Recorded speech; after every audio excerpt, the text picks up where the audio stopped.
Rising River. Tonight, one community's battle and the warning for some to get out. Please evacuate for your own safety. A massive sandbagging effort is now underway in parts of Pacific. Good evening, I'm Mike Bush. And I'm Kelly Jackson. Tonight, city officials are urging people who live and work near the Meramec River to evacuate now. Robert Townsend reports from Pacific, where major flooding is expected there by the weekend.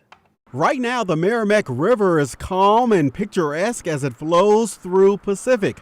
But on Friday, forecasters predict the river will rise to a dangerous 27 feet and send rushing floodwaters south of downtown. It's very serious. I'm a little nervous. You bet. Mayor Heather Philly, dozens of neighbors and business owners in line of the anticipated floods are all nervous. It really is the heart and soul of where our town was founded that is going to take the most impact. About 7,400 people currently live in Pacific. City officials are asking everyone near the floodplain to heed this warning by 6 a.m. Thursday. The message to the folks is, please evacuate for your own safety. The folks here say it's not a matter of if the floodwaters will come rushing through here, but when. And that's why they're now doing everything they can to prepare for it.